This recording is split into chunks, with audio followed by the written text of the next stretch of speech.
안녕하세요. 뷰티라이프 TV입니다. 오랜만에 여행 이야기로 여러분을 찾아뵙습니다. 제가 페이스북에 외국 여행 게시글을 올렸는데 제가 좋아하는 분, 제 찐팬일까요? 그분께서 북한 여행 후기가 궁금하다 하셨어요. 그래서 오늘은 제가 북한을 다녀온 이야기를 해보겠습니다. 북한 여행이라고 해서 어떻게 다녀왔지? 하시는 분도 계실 거예요. 예전에는 금강산 관광도 있었고요. 그리고 잠시나마 개성 관광도 있었습니다. 지금은 금강산이나 개성 관광도 끊겼지만 저는 2007년 12월 29일 개성을 다녀왔습니다.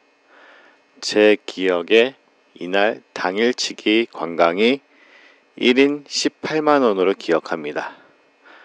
화면에 보이시는 이 목걸이형 표찰은 북에 체류하는 동안 계속 걸고 다녔어야 했고요.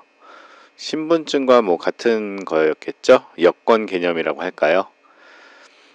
북한 같은 경우는 이제 나라가 우리나라 입장에서는 제가 알기로 국가로 인정을 하지 않다 보니까 여권이 아닌 이러한 표찰로 출입국도 아니에요.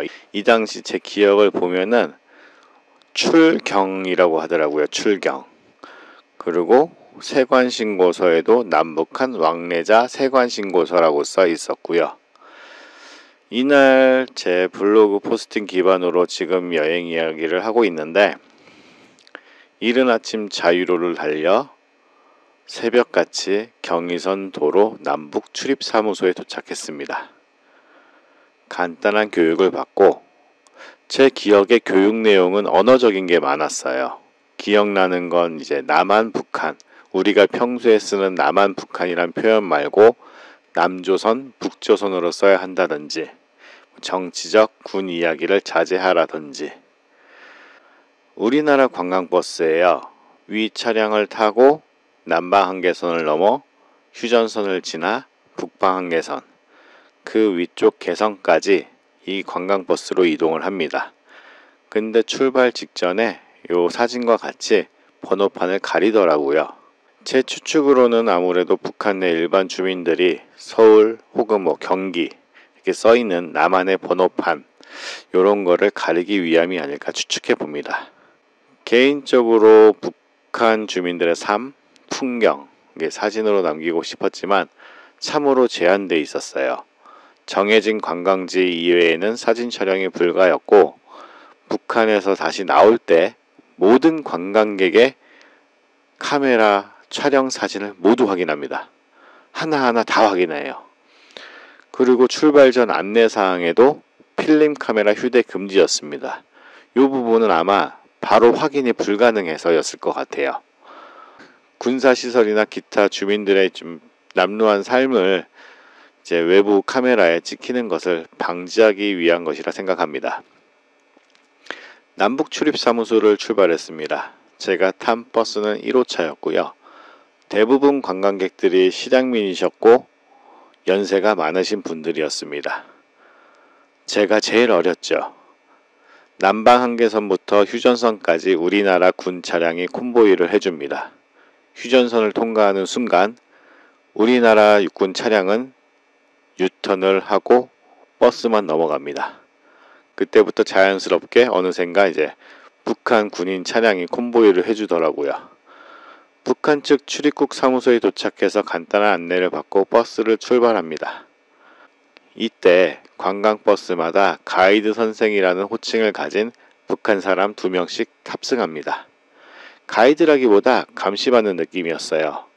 추후에 관광지에 도착했을 때 거기선 또 가이드가 나왔거든요. 우리가 생각하는 평범한 가이드가 또 나왔고, 이제 차량에 있는 이 2명의 가이드 선생이라는 사람들은 이제 버스 안에서 외부 촬영을 못하게 한다든지 이제 좀 감시 같은 느낌이었습니다. 저는 이날 일찍 새벽같이 출발했기에 버스 맨 뒷자리에 좀 편하게 잠을 청하고 가고 있었는데, 이 2명 중 1명이 좀 젊었어요.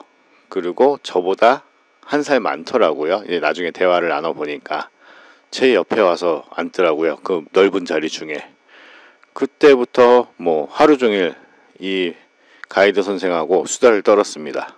뭐 우리나라도 이제 어떤 사람을 알게 되면은 뭐 이름, 나이 뭐 그런 것부터 기본적인 거 묻잖아요. 똑같았어요. 예.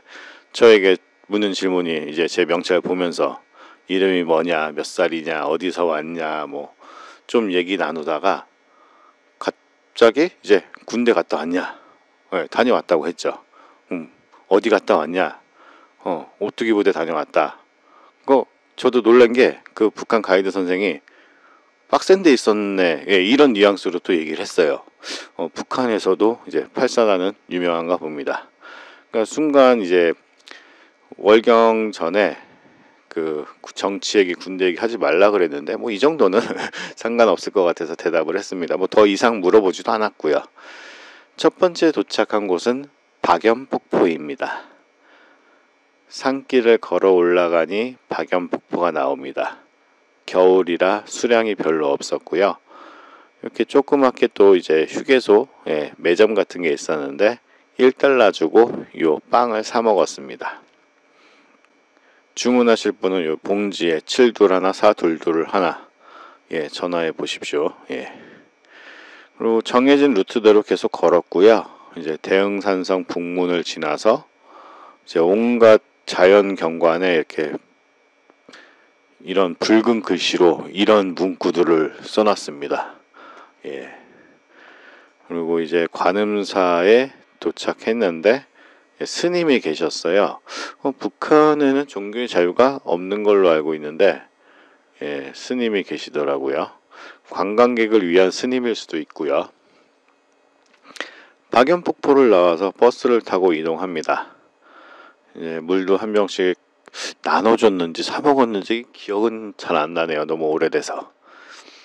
점심 식사 장소인 개성의 민속여관, 예, 이곳에서 점심을 먹었는데 여기서도 뭐 크게 돌아다니거나 이렇게 좀 되게 제한적이었어요, 활동이. 예.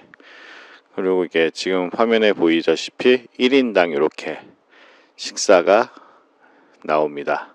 뭐 메뉴를 보니까 계란장조림, 뭐 김치, 김, 콩나물, 뭐 고사리, 뭐 쌀밥 이렇게 있는데 이 당시에 되게 맛있게 먹었어요. 그러니까 조금 낯선 맛인데 조미료가 안 들어간 그 순수한 그 맛. 콩나물 무치면 진짜 콩나물 맛만 나고 오히려 되게 깔끔했어요, 음식들이. 그리고 막 조미료가 안 들어가 있어서. 네. 그리고 이 사진은 개성 민속여관에 주차되어 있던 현대 산타페. 예, 번호판이 개성 64-50이라고 써 있네요. 점심을 먹고 선족교로 향합니다. 선족교는 다들 아시죠? 정몽주의 선족교.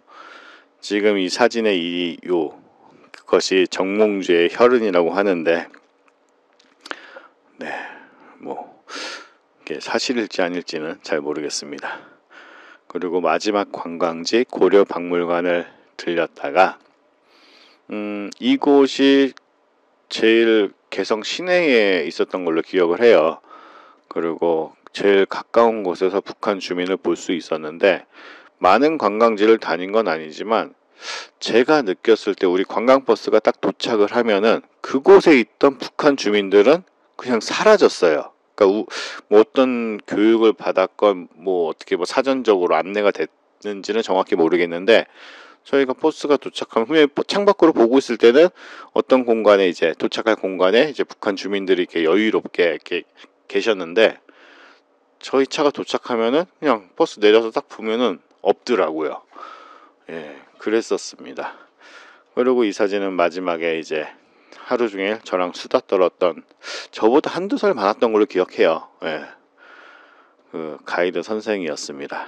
뭐 언젠간 다시 만날 수도 어떻게 될지는 모르지만 나중을 기약하며 한마디 건네고 마무리 사진을 찍고 헤어졌습니다. 이상 짧은 뷰티라이브 TV 북한 개성 투어 스토리였습니다. 감사합니다.